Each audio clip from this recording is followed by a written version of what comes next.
네, 여기 시편 7편의 표제어에 베냐민인 구시의 말을 듣고라고 기록되어 있습니다.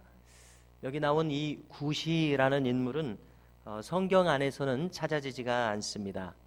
그런데 이 7편의 내용이 다윗의 억울함을 다루는 것을 볼 때, 또 이 구시라고 하는 사람이 사울의 지파인 베냐민 사람인 것을 볼 때, 사울의 편에 서서 다윗을 모해하는 인물로 추정할 수 있습니다. 실제로 이렇게 한 사람은 에돔 사람 도액이라는 사람이 있습니다. 구시는 그런 사람과 같이 다윗을 해치는 인물로 보게 됩니다. 1절에서부터 5절까지를 보면은 다윗이 모함이나 추격과 같은 공격을 받고 있는 것을 알 수 있습니다. 그는 궁지에 몰려서 사자에게 찢기는 것과 같이 그처럼 극도의 위기 상황에 내몰릴 것을 우려하고 있습니다. 그리고 다윗은 말합니다. 만일 자신에게 죄가 있다면 자신을 심판하여 벌하시라는 요청을 여기서 말하고 있습니다. 그렇게 돼서 자신이 죽어도 좋다고 말합니다. 자신의 명예가 짓밟혀도 마땅하다고 말합니다. 자, 성도 여러분, 이것은 무엇입니까?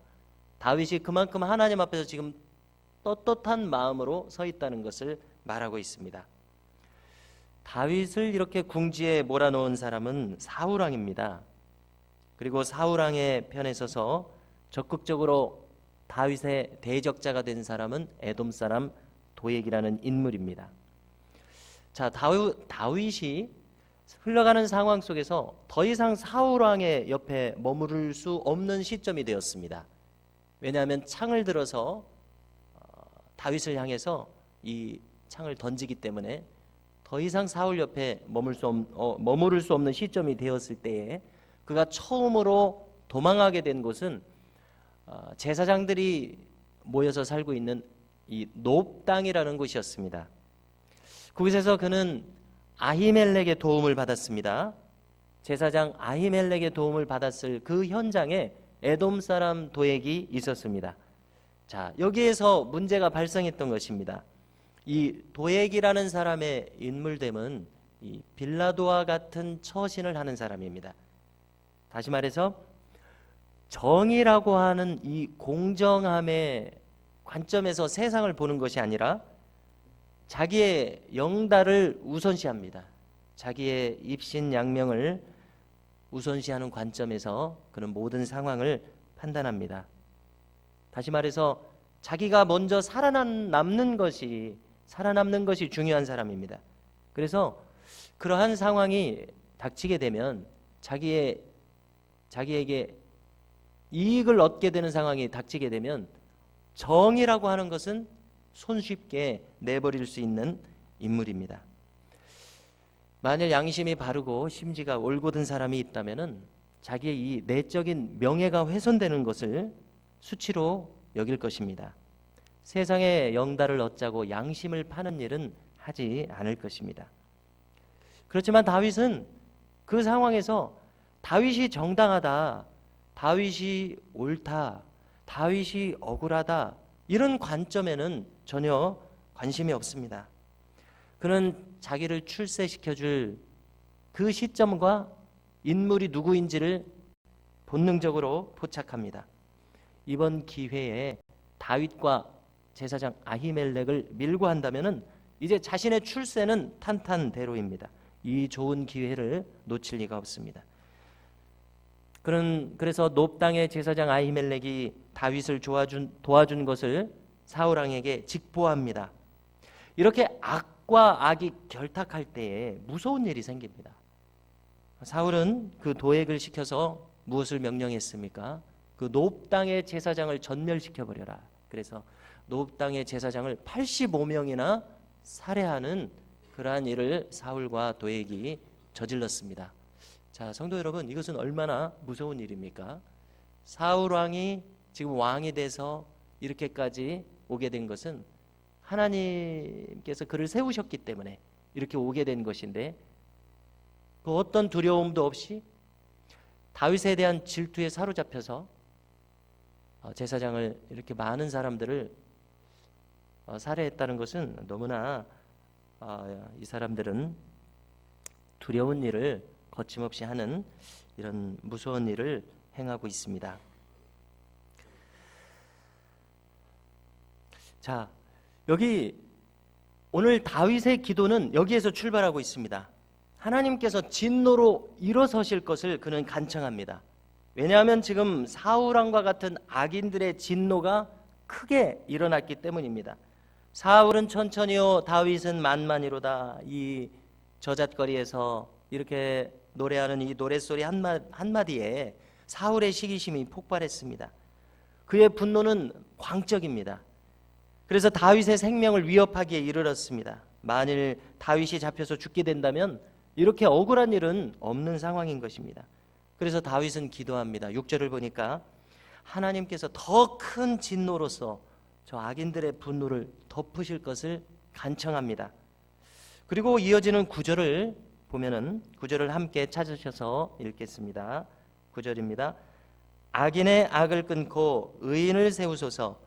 의로우신 하나님이 사람의 마음과 양심을 감찰하시나이다. 아멘. 자, 다윗의 이 간청하는 호소의 기도는 바로 하나님의 의로우신 성품에 기댄 것입니다. 의로우신 하나님께서 마땅히 정의롭게 행해 주실 것을 그는 호소합니다. 사람의 마음과 양심에 따라 판단하실 것을 호소합니다. 이어지는 12절에서 16절을 보면은 이렇게 회개하지 않는 악인들에게 임하는 하나님의 심판을 말하고 있습니다. 회개하지 않는 악인들에 대해서 하나님께서 칼을 갈고 계신다 그는 말합니다. 그들에 대해서 화살을 겨냥하고 계신다 말합니다. 불화살을 쏘실 것이다 말하고요. 그리고 악인들이 그들이 이렇게 행한 것을 통해서 잉태하고 출산한 것들이 있다고 말합니다. 그들은 죄악을 낳았습니다. 재앙을 잉태했습니다. 거짓을 출산했습니다. 그래서 그들은 심은 대로 거둬야 합니다. 악인들이 악을 심음에 악들을 출산했습니다. 그래서 다윗이 그들을 바라보고 있는 것은 그들이 멸망하는 방식입니다. 그들은 어떻게 멸망할 것이냐? 자충수를 두어서 멸망할 것이다. 즉 자기 꾀에 자기가 빠져서 멸망할 것이라고 다윗은 말합니다. 자기들이 준비한 재앙이 자기들에게 임하는 방식으로 그들은 멸망할 것입니다. 자, 이 도액에 대한 심판이 시편 52편 5절에도 있습니다. 다윗은 이 도액의 최후가 다음과 같을 것이라고 믿습니다. 즉 시편 52편 5절에 보면은 그런즉 하나님이 영원히 너를 멸하시며 너를 붙잡아 내 장막에서 뽑아내며 살아있는 땅에서 내 뿌리를 빼시리로다. 아멘. 자, 그가 일신의 영달을 꿈꿨다면은 일순간에 자기가 그동안 쌓아둔 것에서 뽑혀지는 방식으로 심판이 임할 것이다. 다윗은 이렇게 말합니다. 성도 여러분, 오늘 이 다윗의 시는 부정적인 어조나 절망으로 끝나지 않습니다. 어떻게 될지 모르겠다고 이렇게 끝내지 않습니다. 다윗은 오늘 이 시편의 기도 속에서 그는 확신 가운데서 이 시의 결말을 맺습니다. 그것은 바로 17절에 있습니다. 17절을 찾으셔서 함께 읽겠습니다. 내가 여호와께 그의 의를 따라 감사하며 지존하신 여호와의 이름을 찬양하리로다. 아멘. 그의 의를 따라 감사하며 라고 말합니다. 이어지는 다윗의 생애를 볼 때 과연 이 시편대로 이루어진 것을 우리는 확인하게 됩니다. 성도 여러분, 우리도 이 다윗과 같은 확신을 가져야 되겠습니다. 어떤 확신입니까? 그것은 하나님께서 자기의 의를 따라 결말을 인도하실 것이라는 확신입니다. 의인들은 그렇게 하신 하나님께 감사합니다. 오늘 이 다윗의 결말처럼 말입니다. 다윗의 생애에 이루어진 이 의로운 결말이 오늘 나의 생애에서도 반드시 이루어질 것을 믿는 이 아침이 될 수 있기를 간절히 바랍니다. 전하는 말씀을 알려드리겠습니다. 금주부터 금요 기도회와 오후 찬양 예배가 회복되는 것을 기억해 주시고요.